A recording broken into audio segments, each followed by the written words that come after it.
Hey everyone, this is a 12-inch cradled wood board that I spray painted over black. It was a bloom I didn't like. So now I'm just kind of positioning my glass. I am using Celestial Fire's black glass, and it has a reflective mirror side that's like silver, and I wasn't sure if I really wanted that to show, so it took a lot longer than I needed to. But I wanted the silver part to be down. So I will list the color of the glass in the description box, and I always put them on my Amazon shop as well. If they have them on Amazon, you can get Celestial Fire directly from the company or on Amazon. So all I'm doing is kind of figuring out where I want it to go, and then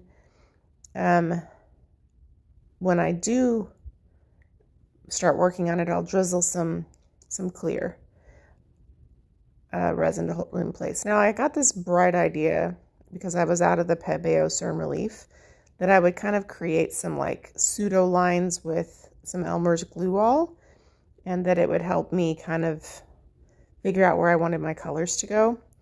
It didn't work all that well, but it was a good idea. So anyway, at this point I'm just drizzling some clear, and I used KS Resin Ultra UV. And I do have a discount code in the description box below for KS Resin. I really do like this resin for geodes. I really like it in general. It's a nice viscosity. With geodes, you kind of want one that's a little thicker so it doesn't run together so much, and this was kind of nice for that. I am using a Faux Rizzle black base tint for this first layer next to my glass.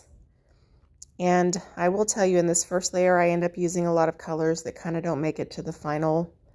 It's really hard to use a lot of different colors on a fairly small surface. This is 12 inches, but the busier it gets, the more difficult it gets to keep nice lines of color. And I'm going to use Jasmine, Wild Jasmine from Colourarte Rezinarte in this, which is that beautiful hot pink, and I wanted there to be a really nice amount of it.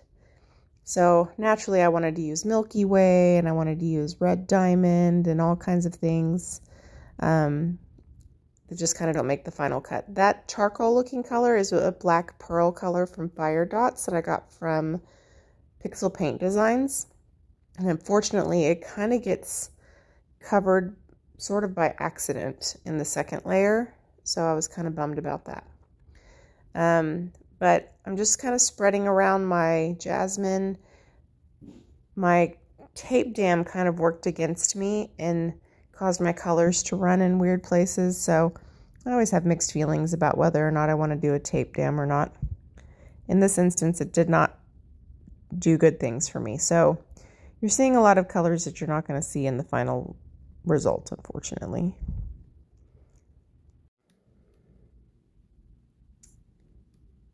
So at that point, I'm adding Milky Way, which I love Milky Way from Colourarte, and I love to use it in resin. And in my mind, it was going to create some dimension over the Jasmine, and it probably would have. I just didn't have enough space.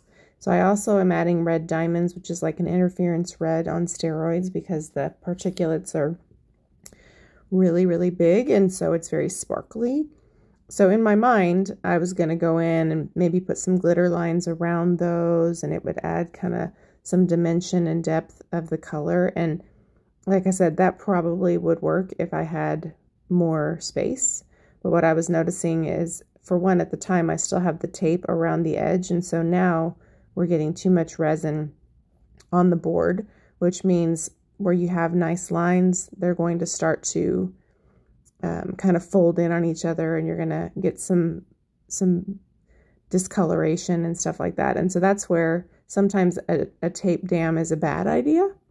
So this is my 2 cents on kind of putting some tape around the edges to kind of hold your resin in place. If you have a very thin resin, like I like Stone Coat Art Coat, but unless you let it really, really set up, it's very thin, and it will start to, it'll start to maybe drip off the side.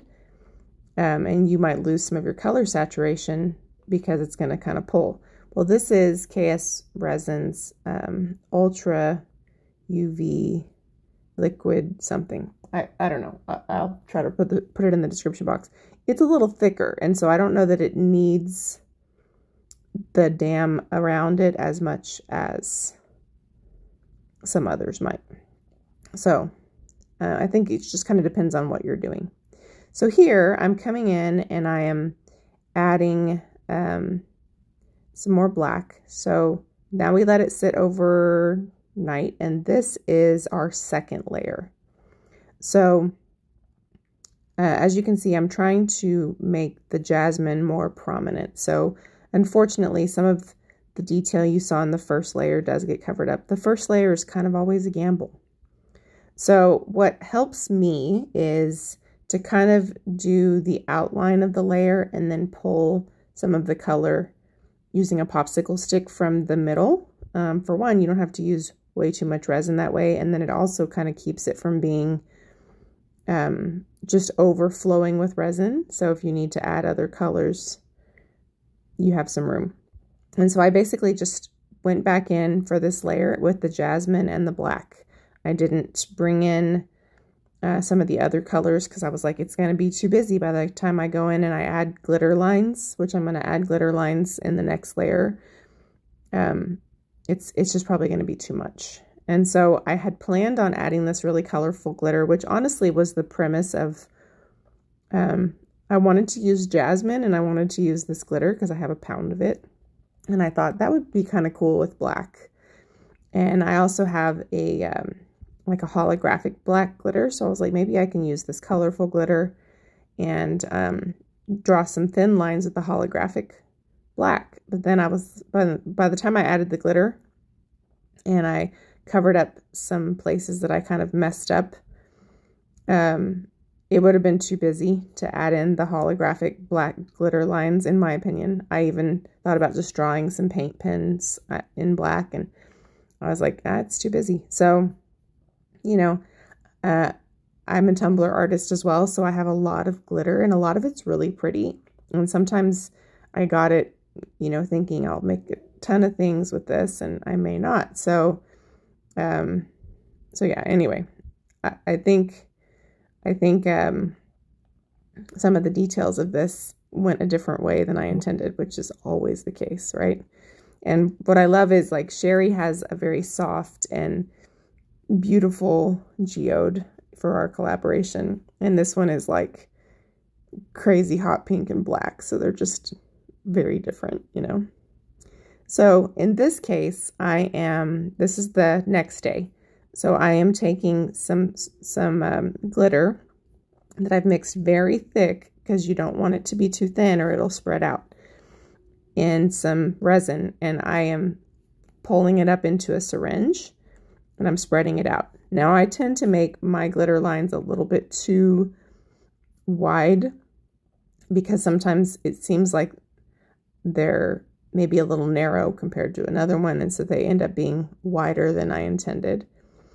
And I don't know if you can tell toward the top, there seems to be like some black shadowing in the jasmine. Well, that's from having too much resin on the board. Some of my black got into the jasmine, and so I felt like I needed to kind of disguise that a little bit. And so what I should have done, instead of the line that I just added, that little squiggly, I should have done it on the other side, because I end up adding another line up there that I'm not crazy about, but I did it to kind of cover up the discoloration in the middle. But anyway, this glitter, you can't tell until you get to the close-up, but it's like holographic black, and it has some hot pink in it, and it really looks cool next to the black and the jasmine. But I did mix my glitter up a little bit too thick, and it stopped being able to go up into the syringe. So at some point, I even tried to put it in a squeeze bottle, and then it wouldn't come out because the squeeze bottles wouldn't squeeze, which is crazy. So anyway, I don't love this part right here that I'm doing.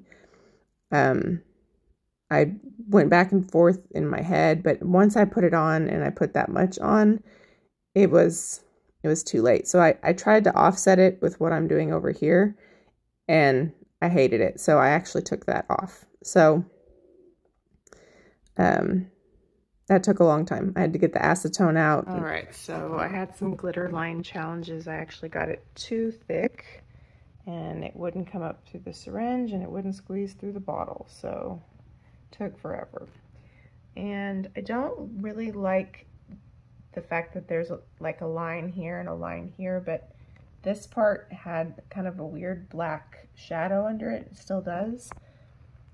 Now I kind of wish I had just left it alone and done like a line or something over it with a black pen, but I was gonna use this onyx glitter, but I think it would get too busy. And I don't even know if I think adding paint pen lines would add anything to it. It's kind of simple, but crazy. But yeah, I just wanted to explain what took so long in case I forget when I do the voiceover. And even in spite of the fact that my glitter was too thick, I think it's these larger particulates that made it hard to come up through the syringe, although my gold has that sometimes. But you can see right here where some of the clear part of the glitter is showing. So I may outline some of these, like these edges here, with a black pen. I'm not sure yet. We'll see how it dries. But I did get the mess up from here where I was gonna add more lines. So I'll do a flood coat and show you the final, unless I add anything. All right, everybody, so here is the resin result. I have removed the tape, so the sides are black, and of course the back is just a cradled wood board. So this one, it will be on my Etsy shop probably by the time the video comes out. And I did not do the glitter lines. I'm sorry, I didn't come in and do the paint pens because it looked kind of busy when I tried it. I just ended up erasing it. So it has a flood coat. You can see how the glitter is very complementary to the black and the jasmine color. Unfortunately, when I came in and added more jasmine, I did lose my black pearl color. But that's okay. I really wanted this to be just a lot of that jasmine color and some black. I realize the colors are very kind of like Barbie's dream house in the 80s or something. I don't know. But sometimes you got to do funky colors just because you want to do them. Not everything you do can be neutral or blue or whatever. But I really do like the way it turned out. It's fun. So this is a 12-inch cradled wood round. I do find it's a lot easier to get fun movement on larger geodes because you have more real estate. You know, the more color and detail you add in a small one, unfortunately, it gets busy really, really quick. But yeah, hopefully you enjoyed this video and this collaboration. And yeah, so you can see this is the fireglass. So all of the silver reflective part is not showing. So I do enjoy the silver part. I just didn't want it in this video. So anyway, this has been fun, and I hope you enjoyed me and Sheri's videos. Don't forget to like, subscribe, let us know you're here. Check out the discount codes in the description box. And yeah, thanks for watching. Bye.